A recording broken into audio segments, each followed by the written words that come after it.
7 គន្លឹះដើម្បីវិនិយោគដោយលោក Warren Buffett សារសម្ងាត់ទី 1 អនុភាពនៃទម្លាប់លោក Benjamin Graham បានលើកឡើងថាច្រវាក់នៃទម្លាប់គឺស្រាលពេករហូតដល់យើងមិនចាប់អារម្មណ៍រហូតទាល់តែវាធ្ងន់ពេកមិនអាចបំបែកបានទៅវិញទម្លាប់គឺជាគ្រឿងកំណត់អត្តសញ្ញាណរបស់អ្នកកំណត់របៀបដែលអ្នករស់នៅនិងកំណត់លទ្ធផលដែលអ្នកនឹងទទួលបានពីកិច្ចខិតខំប្រឹងប្រែងរបស់អ្នកបើសិនអ្នកលើសទម្ងន់នោះទំនងជាដោយសារតែអ្នកគ្មានទម្លាប់ញ៉ាំអាហារនិងហាត់ប្រាណបានត្រឹមត្រូវបើសិនជាអ្នកក្រីក្រនោះទំនងជាដោយសារតែអ្នកមិនបានអនុវត្តការរៀបចំផែនការហិរញ្ញវត្ថុបានត្រឹមត្រូវមនុស្សដែលមានទ្រព្យសម្បត្តិពិតប្រាកដមានទម្លាប់ដែលជួយពួកគេបង្កើតទ្រព្យប៉ុន្តែមនុស្សជាច្រើនមិនបានយកទម្លាប់ដែលជួយឲ្យមានអំណាចមកអនុវត្តទេទុយទៅវិញពួកគេបែរជាងាកទៅរកគម្រោងការចង់បានទ្រព្យឆាប់រហ័សដោយជឿជាក់ថាការវិនិយោគល្អមួយដងការឈ្នះឆ្នោតធំមួយដងឬការជោគជ័យធំមួយដងអាចផ្លាស់ប្ដូរជោគវាសនាហិរញ្ញវត្ថុរបស់ពួកគេភ្លាមៗនិងជាអចិន្ត្រៃយ៍នៅថ្ងៃទី25ខែសីហាឆ្នាំ2017ទូរទស្សន៍ CNBC បានចេញផ្សាយអត្ថបទមួយដែលបានថ្លែងថាអ្នកឈ្នះឆ្នោតនិងមនុស្សដទៃទៀតដែលទទួលបានប្រាក់ចំណេញមិននឹកស្មានដល់តែងតែខ្ជះខ្ជាយប្រាក់ដែលទើបរកបានថ្មីនោះហើយទីបំផុតពួកគេបែរជាធ្លាក់ខ្លួនកាន់តែអាក្រក់ជាងស្ថានភាពដំបូងទៅវិញហេតុអ្វីបានជាដូច្នោះចម្លើយគឺសាមញ្ញវាប្រៀបដូចជាមនុស្សដែលតមអាហារធ្ងន់ធ្ងរដោយសង្ឃឹមថានឹងសក់ទម្ងន់បានលឿននេះអាចដំណើរការក្នុងរយៈពេលខ្លីប៉ុន្តែរាងកាយរបស់អ្នកមិនទំនងជាអាចរក្សាទម្ងន់ដែលបានស្រកនោះបានយូរអង្វែងទេមនុស្សភាគច្រើនទីបំផុតក៏បោះបង់ហើយញ៉ាំច្រើនជាងមុនដើម្បីបំពេញនៅអ្វីដែលពួកគេបានបាត់បង់ហើយពួកគេក៏ឡើងទម្ងន់វិញលទ្ធផលរហ័សកម្រនិងមានប្រសិទ្ធភាពណាស់លោក Warren Buffett ធ្លាប់បាននិយាយថាមិនថាទេពកោសល្យឬការខិតខំអស្ចារ្យយ៉ាងណាទេការងារមួយចំនួនទាមទារពេលវេលាអ្នកមិនអាចសម្រាលកូនបានក្នុងមួយខែទេដោយគ្រាន់តែឲ្យស្ត្រី9នាក់មានផ្ទៃពោះតើផ្លូវដែលសមហេតុផលនោះគឺអ្វីចំណាយពេលវេលាមានភាពអត់ធ្មត់មានវិន័យសូមចងចាំថាទីក្រុងរ៉ូមមិនបានកសាងឡើងក្នុងមួយថ្ងៃទេអ្នកអាចអនុវត្តសកម្មភាពដែលអាចទ្រទ្រង់បាននិងស្ថិរភាពដែលជួយអ្នកសម្រេចគោលដៅរបស់អ្នកអ្វីបើលទ្ធផលមិនចេញជារូបរាងមួយយប់ក្តីដំណឹងល្អគឺថានៅពេលដែលអ្នកចាប់ផ្ដើមអនុវត្តទម្លាប់ល្អអ្នកនឹងទទួលបានរង្វាន់ជាសមិទ្ធផលតូចៗគន្លឹះគឺត្រូវមានវិន័យនិងការតស៊ូនៅក្នុងជំពូកបន្ទាប់ខ្ញុំចង់ចែករំលែកជាមួយអ្នកនៅទម្លាប់ដ៏សំខាន់របស់មនុស្សមានទ្រព្យសម្បត្តិនិងជោគជ័យចូលអនុវត្តទម្លាប់ល្អហើយអ្នកនឹងចាប់ផ្ដើមកត់សម្គាល់ការផ្លាស់ប្ដូរជាវិជ្ជមានក្នុងជីវិតរបស់អ្នកជំពូកទី2តាមដានការចំណាយរបស់អ្នកលោក Warren Buffett ធ្លាប់បានចែករំលែករឿងរ៉ាវគួរឲ្យចាប់អារម្មណ៍មួយជាមួយខ្ញុំអស់រយៈពេលជាច្រើនឆ្នាំលោកបានបើកបររថយន្ត Volkswagen Beetle ចាស់មួយមនុស្សបានដឹងថាលោកមានលទ្ធភាពទិញរថយន្តថ្មីហើយគិតថាហេតុផលដែលលោកនៅតែបន្តបើករថយន្តចាស់នោះគឺដោយសារតែលោកជាមនុស្សកំណាញ់ជំនួសឲ្យការអន់ចិត្តចំពោះមតិរបស់ពួកគេលោក Warren Buffett បាននិយាយថារថយន្តថ្មីត្រូវចំណាយ$20,000ហើយ30ឆ្នាំក្រោយខ្ញុំនឹងមិនទទួលបានអ្វីមកវិញទេតាមពិតវាប្រហែលជាមិនអាចប្រើប្រាស់បានដល់30ឆ្នាំផងទោះជាយ៉ាងណាបើសិនជាខ្ញុំយក$20,000ទៅដាក់បញ្ញើដោយមានការប្រាក់ត្រួតលើគ្នា compound interest រយៈពេល10ឆ្នាំនោះវានឹងក្លាយទៅជាប្រហែល$15,000ក្នុងរយៈពេល20ឆ្នាំវាប្រហែលជាក្លាយទៅជា$1.5 លានហើយក្នុងរយៈពេល30ឆ្នាំវានឹងមានតម្លៃ$9.9 លាន$9.9 លាននោះជាតម្លៃថ្លៃពេកសម្រាប់រថយន្តមួយលោក Warren Buffett មានទម្លាប់គិតអំពីការទិញក្នុងន័យថាទំនិញនោះនឹងមានតម្លៃប៉ុន្មាននៅពេលអនាគតនៅពេលដែលថ្លៃដើមរបស់វាត្រូវបានដាក់បញ្ញើដោយមានការប្រាក់ត្រួតលើគ្នាបើសិនជាអ្នកអាចយកវិធីគិតនេះមកអនុវត្តរាល់ពេលដែលអ្នកហៀបនឹងទិញសម្លៀកបំពាក់ឬឧបករណ៍ដែលមិនចាំបាច់តើអ្នកនឹងអាចសន្សំនិងដាក់បញ្ញើប្រាក់បានប៉ុន្មានក្នុងរយៈពេល30ឆ្នាំតើអ្វីមកមុនការសន្សំឬការចំណាយលោក Warren Buffett បាននិយាយថា អ្នកដឹងទេមនុស្សភាគច្រើនចំណាយមុនហើយសន្សំអ្វីដែលនៅសល់ប៉ុន្តែតាមពិតអ្វីដែលអ្នកគួរធ្វើគឺត្រូវសន្សំមុនហើយចំណាយអ្វីដែលអ្នកនៅសល់ជឿឬមិនជឿការផ្លាស់ប្ដូរតូចមួយនៃការគិតនេះអាចបង្កើតភាពខុសគ្នាយ៉ាងខ្លាំងដល់ជីវិតរបស់អ្នកលើកក្រោយដែលអ្នកទទួលបានប្រាក់ខែចូលដកទុកយ៉ាងហោចណាស់ 10% នៃប្រាក់នោះសម្រាប់ការសន្សំបន្ទាប់មកអ្នកអាចចំណាយប្រាក់ដែលនៅសល់ដោយចិត្តស្ងប់នៅពេលក្រោយក្នុងសៀវភៅនេះខ្ញុំនឹងនិយាយអំពីអ្វីដែលអ្នកអាចធ្វើបានជាមួយនឹងប្រាក់ដែលអ្នកបានដកទុកនោះសម្រាប់ពេលនេះវាជារឿងសំខាន់ដែលអ្នកត្រូវអនុវត្តផ្នត់គំនិតដែលថាប្រាក់កាក់គ្រប់កាក់សុទ្ធតែមានតម្លៃប្រាក់កាក់គ្រប់កាក់មានតម្លៃមានពេលមួយដែលលោក Warren Buffett នៅក្នុងទីក្រុង New York ហើយបានជួបមនុស្សចម្លែកមួយចំនួននៅក្នុងចន្ទាយន្តលោកមានកេរ្តិ៍ឈ្មោះល្បីល្បាញណាស់រហូតដល់អ្នកគ្រប់គ្នានៅក្នុងចន្ទាយន្តដឹងថាលោកជានរណាពួកគេទាំងអស់គ្នាបានចាប់អារម្មណ៍ឃើញថាមានកាក់មួយនៅលើឥដ្ឋប៉ុន្តែគ្មាននរណាម្នាក់ធ្វើអ្វីជាមួយវាទេទីបំផុតលោក Warren Buffett បានអោនចុះរើសកាក់នោះឡើងហើយបានថ្លែងថាមួយកាក់នៅលើផ្លូវឆ្ពោះទៅ$1000 លានបន្ទាប់ដូច្នេះតើយើងរកកាក់បន្ថែមនោះដោយរបៀបណាការស្វែងរកកាក់បន្ថែមនោះនៅពេលដែលកូនប្រុសរបស់ខ្ញុំឈ្មោះ Sam រៀននៅមហាវិទ្យាល័យខ្ញុំបានបង់ថ្លៃចំណាយទាំងអស់របស់គេរួមទាំងកន្លែងស្នាក់នៅនិងថ្លៃសិក្សារៀងរាល់ខែខ្ញុំបានផ្ញើប្រាក់ពី$300ឲ្យទៅគេដើម្បីឲ្យគេអាចទៅភោជនីយដ្ឋានម្ដងម្កាលជំនួសឲ្យការញ៉ាំអាហាររាល់ពេលនៅក្នុងអាហារដ្ឋានសាលាប៉ុន្តែរៀងរាល់ខែគេតែងតែអស់លុយហើយសុំបន្ថែមថ្ងៃមួយខ្ញុំបានទៅលេងគេនៅសាលាហើយពេលកំពុងបើកបរជូនគេទៅកន្លែងណាមួយខ្ញុំបានសួរថា Sam តើកូនចំណាយលុយបន្ថែមទៅលើអ្វីកូនមានអ្វីគ្រប់យ៉ាងហើយគេបានឆ្លើយថាអត់ដឹងទេម៉ាក់មុនពេលខ្ញុំអាចបន្តការសន្ទនាគេស្រាប់តែចង្អុលទៅមុខហើយនិយាយថាអូចាំបន្តិច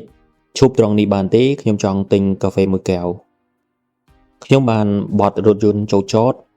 ដើរតាមគេចូលទៅក្នុងហាង Starbucks ហើយមើលពេលគេទិញកាហ្វេមួយកែវដែលមានតម្លៃជាង$5ដោយចង់ដឹងចង់ឮខ្ញុំបានសួរថាតើកូនផឹកកាហ្វេប៉ុន្មានកែវក្នុងមួយថ្ងៃគេឆ្លើយថាអត់ដឹងទេម៉ាក់មិត្តភក្តិខ្ញុំនិងខ្ញុំនៅយប់ជ្រៅស្ទើររាល់យប់ដូច្នេះយើងទិញ Starbucks ប្រហែលជា2-3កែវក្នុងមួយថ្ងៃខ្ញុំភ្ញាក់ផ្អើលចំពោះចម្លើយរបស់គេសម្លឹងមើលគេហើយឆ្លើយថាបើសិនជាកូនចំណាយ$10ក្នុងមួយថ្ងៃ365ថ្ងៃក្នុងមួយឆ្នាំកូនកំពុងចំណាយរាប់ពាន់$ទៅលើកាហ្វេហើយពេលយើងត្រឡប់ទៅរថយន្តវិញខ្ញុំបានបើកបរត្រង់ទៅហាងបញ្ចុះតម្លៃមួយហើយទិញម៉ាស៊ីនឆុងកាហ្វេមួយឲ្យ Sam បន្ទាប់មកខ្ញុំបានត្រឡប់ទៅហាង Starbucks វិញហើយទិញកែវ Starbucks មួយខ្ញុំបានឲ្យវត្ថុទាំងពីរនោះទៅកូនប្រុសរបស់ខ្ញុំហើយប្រកាសថាឆុងកាហ្វេខ្លួនឯងទៅកូនដាក់វាចូលទៅក្នុងកែវ Starbucks នេះហើយកូននឹងមើលទៅទាន់សម័យហើយជាសំណាងល្អ Sam បានធ្វើតាមដំបូន្មានរបស់ខ្ញុំហើយបានគ្រប់គ្រងការសន្សំប្រាក់រាប់ពាន់$រៀងរាល់ឆ្នាំជាលទ្ធផលការកសាងសាច់ដុំនៃការសន្សំរបស់អ្នកនៅក្នុងសិក្ខាសាលាមួយដែលលោកសៀននិងខ្ញុំបានដឹកនាំអ្នកចូលរួមម្នាក់បានផ្ដល់យោបល់ដ៏មានប្រយោជន៍មួយដើម្បីជួយមនុស្សចាប់ផ្ដើមសន្សំលោកបានស្នើថាយើងគួរហាត់សន្សំដោយចាប់ផ្ដើមជំហានតូចមួយរៀងរាល់សប្តាហ៍ហើយបង្កើនការបដិញ្ញាចិត្តរបស់យើងជាលំដាប់លោកបាននិយាយថានេះជាអ្វីដែលខ្ញុំបានធ្វើខ្ញុំបានសន្សំ$1ក្នុងសប្តាហ៍ទី1ក្នុងសប្តាហ៍ទី2ខ្ញុំបានដកទុក$2ហើយសប្តាហ៍ទី3ខ្ញុំបានសន្សំ$3ដល់សប្តាហ៍ទី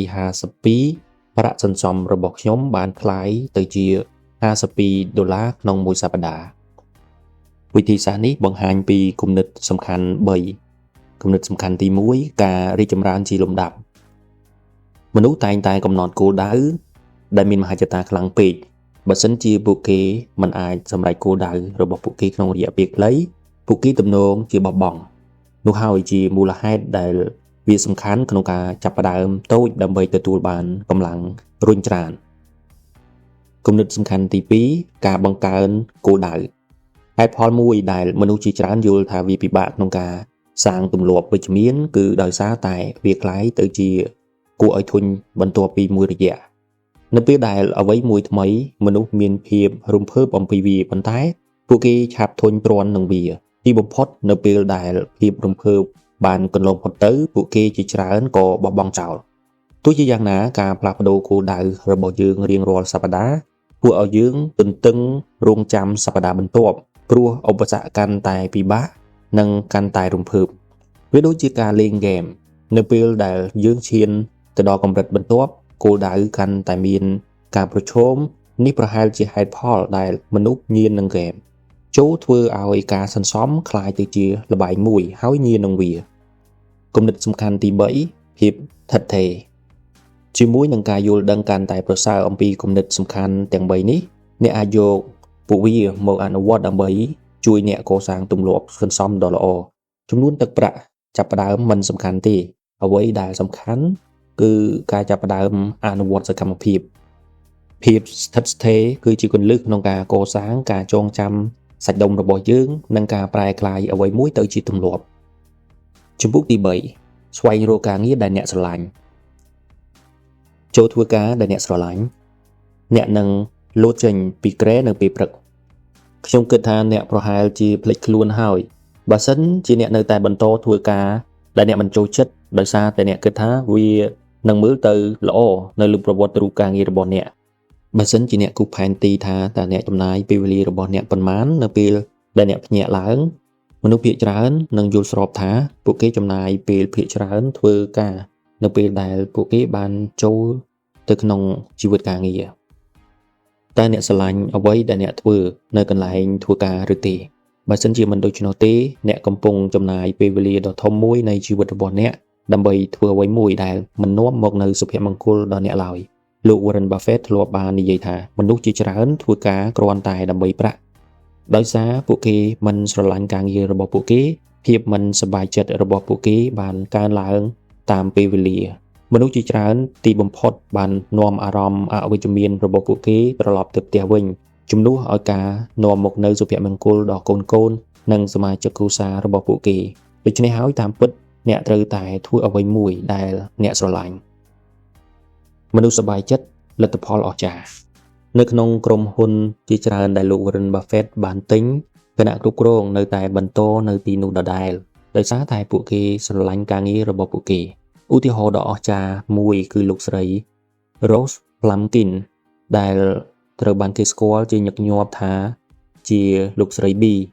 គាត់បានលក់ហាង Nebraska Furniture Mart ឲ្យលោក Warren Buffett នៅពេលដែលគាត់មានអាយុ89ឆ្នាំហើយបានបន្តធ្វើការឲ្យក្រុមហ៊ុននេះរហូតដល់គាត់មានអាយុ104ឆ្នាំ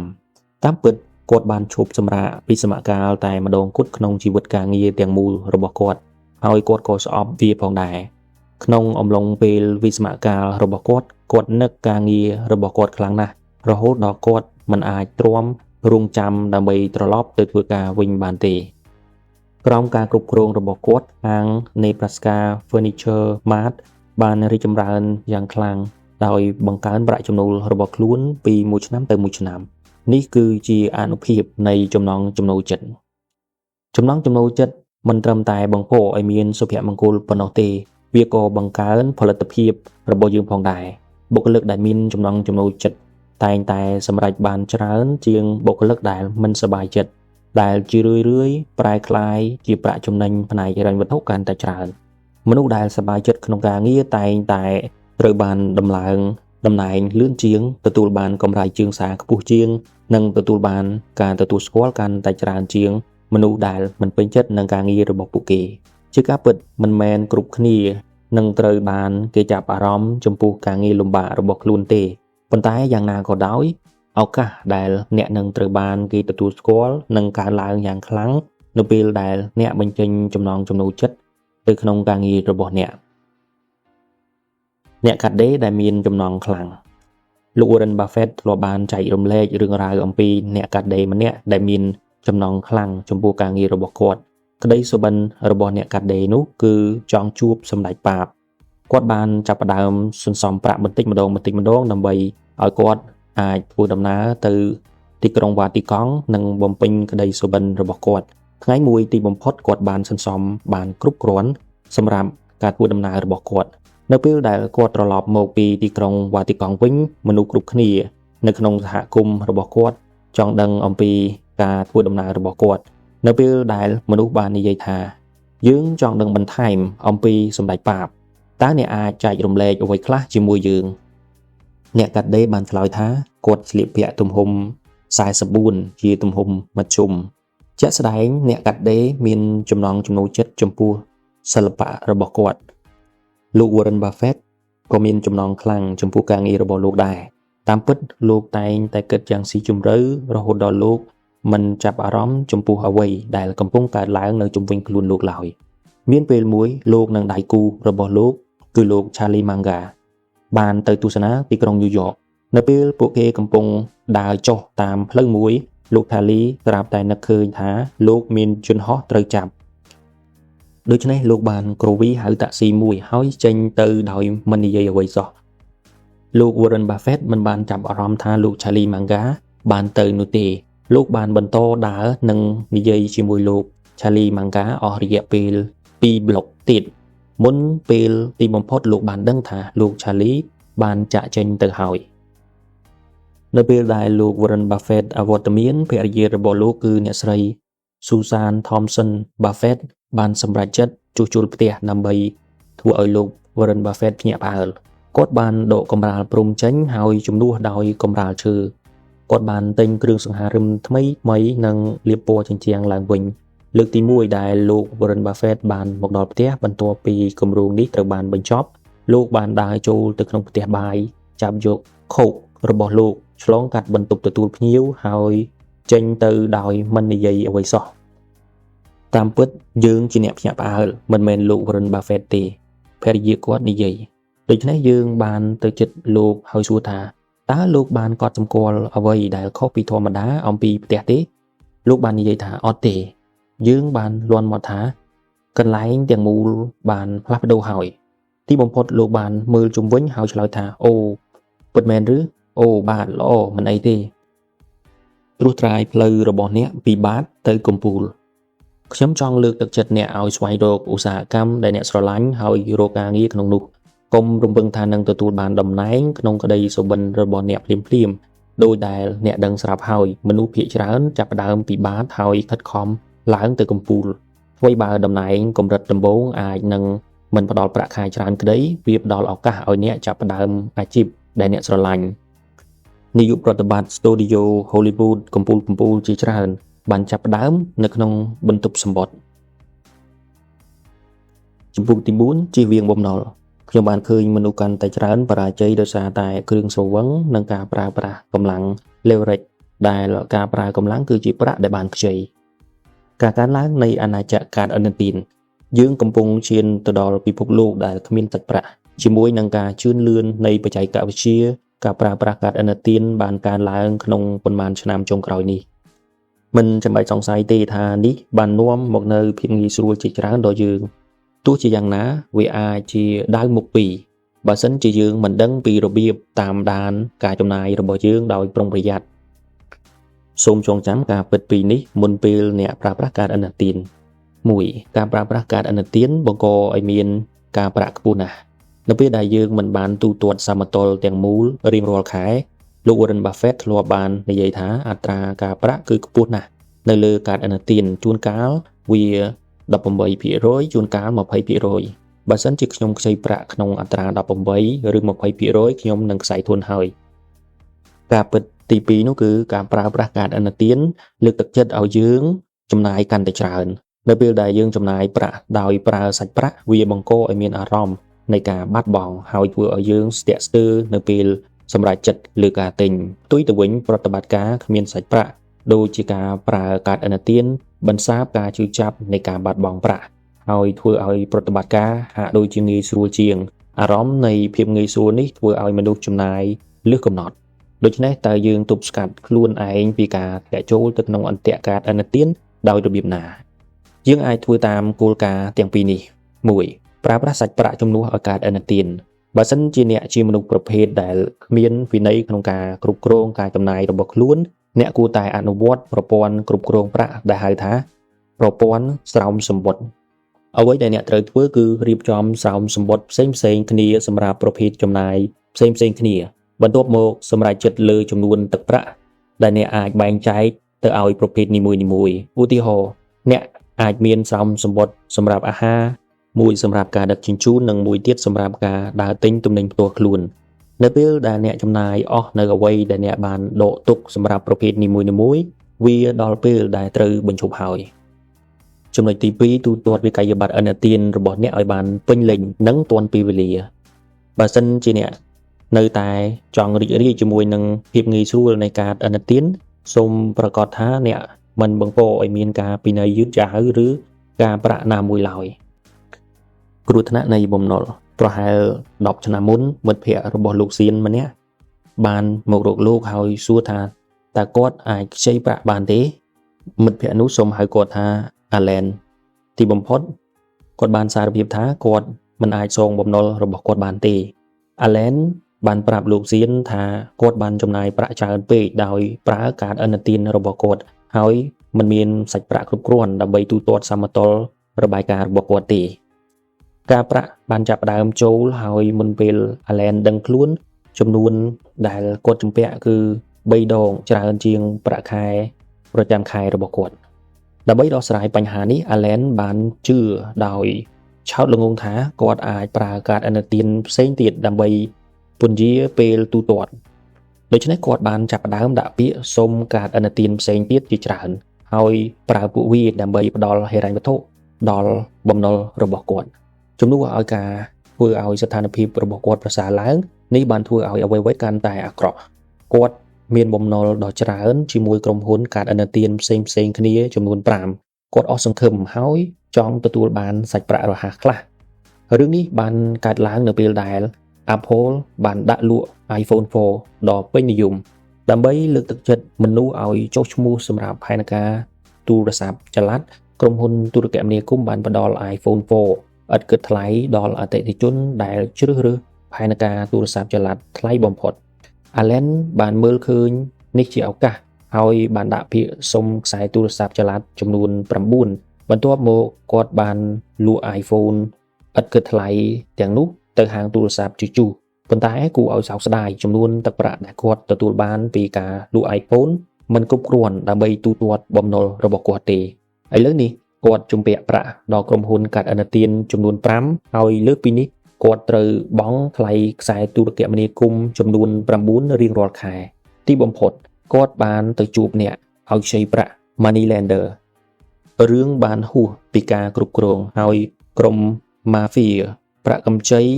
បានចាប់ផ្ដើមយាយី Allen និងក្រុមគ្រួសាររបស់គាត់នេះគឺជាពេលដែលគាត់បានហៅមិត្តភ័ក្តិរបស់គាត់ដើម្បីសុំជំនួយ